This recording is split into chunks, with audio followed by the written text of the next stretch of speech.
I start off by adding about 1 tablespoon of oil into a pot or a pan, and I add some sliced onions.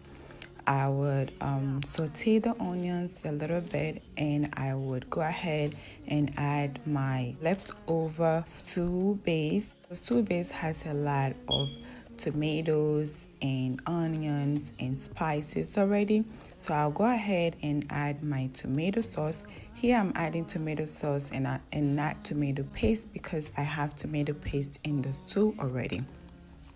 And I'm adding some rosemary and some paprika and some crayfish powder or herrings powder.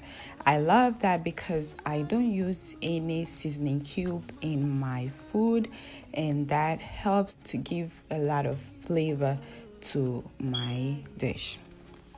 So I'll go ahead and add some shrimp. The shrimp is cooked already, and add some water. I'm using 2 cups of rice per 2 cups of water.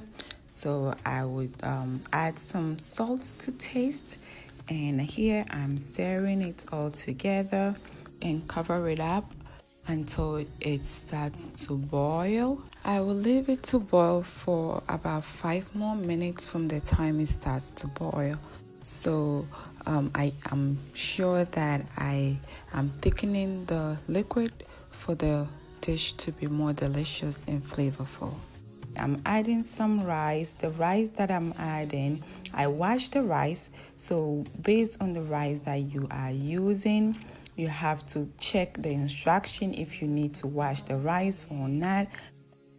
Stir in the rice and make sure it's well mixed, and cover it up for about 5 to 10 minutes under low heat until the water gets absorbed and the rice starts to get tender.